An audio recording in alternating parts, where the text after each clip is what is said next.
Hi, Shayla with WTI. And if you have dogs, you need this kneader feeder.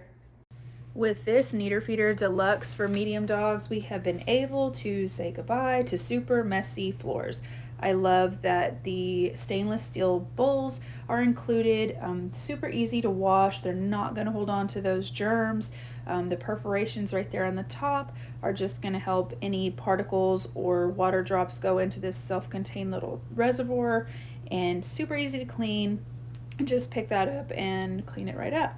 I love that it's kick proof, so you're not going to need to worry about it sliding when your dogs are eating. It's got a little bit of non-stick pads on the bottom.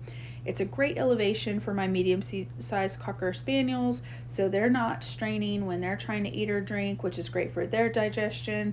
But like a dog, they're going from water back to food, back to water, and they could be making a big mess. But with this kneader feeder, I love that it's all self-contained and we're not having that mess all over the floor anymore. So with multiple dogs, I cannot say enough good things about this kneader feeder. It's so nice to know that whether they're eating the food or drinking the water, it's only going to spill into the little compartment and just go down into this tray. Super easy to clean. I love that it's easy to take apart to clean, and overall just one of our best purchases for the dogs. I love it. I know you will, and that's my point of view.